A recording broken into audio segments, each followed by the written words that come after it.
Will a looming gang war and new corporate interests in Blüdhaven undo all the good work Dick Grayson has been trying to do? Well, let's hop into the pages of Nightwing issue number 119. The kickoff to the brand new Dan Watters era of Nightwing, and find out what happens next together, shall we? Alrighty then, so as we join the book, we're introduced to a brand new mysterious villain. This monochromatic jester is clearly obsessed with Nightwing because he regales to the reader basically Dick's entire origin story. And yeah, a couple things about that. Didn't we just get done with Heartless, another monochromatic supervillain who was obsessed with Nightwing? And also, I dig the whole clown motif, but it's just, you know, when it comes to Batman and extended Batman characters, feels like the kind of whole clown jester thing has been done to death before, but, you know, again, I reserve judgment. I will see where the story is going. And speaking of which, it seems that after the defeat of Heartless and the murder of Tony Zuko, much of Blüdhaven's underworld turf is up for grabs, and because of that, we're treated to a massive meeting of the city's biggest gangs looking to divide up Blüdhaven amongst themselves. These are all brand new characters, by the way. There's Mama Bear and the Teddies. Well, they certainly went and activated someone's masculophobia out there. The Fly Boys, led by Dr. Proboscis, who are just a bunch of insect-themed mutants who apparently are a big deal in Blüdhaven, but we've never seen them before until right now. As well as more traditional organized crime groups like Bludgeon and the Clean Cutters, as well as the man throwing this meeting, Don Dalla. Dalla, we learned, actually worked under Blockbuster during his reign as Kingpin of Blüdhaven, and after that guy's death, Dalla clearly took control of the organization for himself. Now, before these guys can actually put ink to paper and shake hands on the new arrangement, Nightwing ends up busting up the joint, as you knew he would. In fact, Dick is a little touched that all these guys would get together on his behalf and try and kill him. Though none of them will actually end up getting that chance, as Dick ends up finding out far too late someone has actually planted a bomb at the meeting, one that ends up going off and taking out all of those brand new characters we just met. Nightwing himself just narrowly manages to escape, and because this isn't his first rodeo, he knows it's probably not a good sign that someone is trying to take out the power structure of a major city's underworld. Dick attempts to bring his findings to his sister Mayor Melinda, who we learn is actually in a meeting with a woman by the name of Olivia Pierce.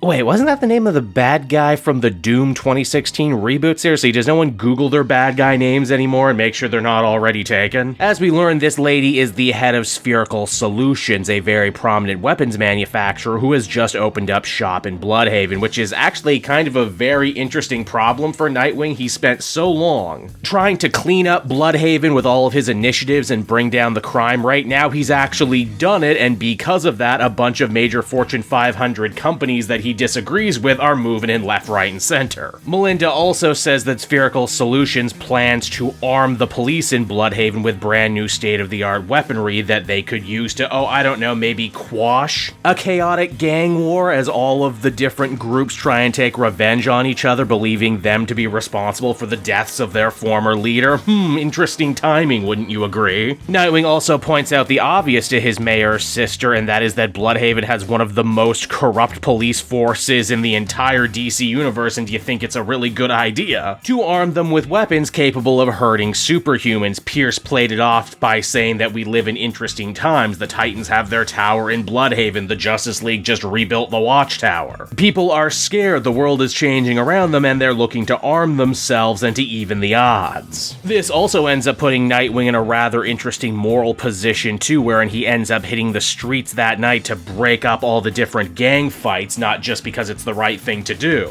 but also because making sure the gangsters decide to go home for the night means tomorrow they can't get blown away by all the trigger-happy super cops. He's a good guy like that Dick Grayson, being sure to protect human life in all of its forms, even if they are criminals. Hell, even Oracle notes via radio that if it were up to Batman, he probably would have just let the gangs continue to tear strips out of each other until they were all decimated. Why, Nightwing even goes the extra mile too to give each of the four gangs a transponder, meaning that they can get in touch with him whenever they need to. All in an effort to try and maintain peace on the streets. Also, again, it's pretty damn obvious that Olivia and Spherical Solutions definitely have more involvement in what's going on right now than meets the eye, and because of that, Nightwing decides to head to their offices and check out what exactly they're going to be arming the police with, and needless to say, Dick is shocked. Drone swarms, sonic cannons. This isn't just a little upgrade, this is full full-on militarization, and the longer Dick ends up snooping around, he ends up earning the wrath of Spherical Solution Security, a giant Ed 209 robot who starts shooting at him with a bunch of lasers. It's also here too we see that Dick is being watched from afar by Olivia, who's not alone. She's joined by the mysterious monochromatic jester from before. We still don't get this guy's name, though he does invoke the group he works for, the Cirque Du Sin. It's like the Cirque du Soleil, only I don't have to pay hundreds of dollars to see them at Meriden Hall this December. And so that was Nightwing issue number 119, everybody, and overall, despite my small picky problems here and there, it was good. Maybe not great, but good. There's definitely a lot of potential, definitely a lot of room to grow here, and I have nothing but sympathy for Dan Watters and the whole team on this book. It must have been really hard trying to come in and fill the creative shoes left behind by Tom Taylor and Bruno Redondo. I mean, that last run was like, maybe an all-timer. So I guess it makes a lot of sense why this first arc tries its hardest to be kind of transitional, to pick up the spare left behind from the Taylor era and run with it. Though, honestly, that kind of ends up being the biggest problem for this book in my eyes, and that is that it doesn't really try to do a lot new. Maybe that'll change moving forward, but this first issue really did try its hardest to just play it safe in every conceivable way. Again, it's still early, maybe things will change, maybe we'll see Dan Watters go in his own unique directions and showcase his own cool new ideas. And I hope he does. It's just at the end of this first issue, I'm not as excited as I hoped I would have been. Overall, though, I would give this one a 7.5 out of 10, and I'll definitely be coming back to see what the next issue does.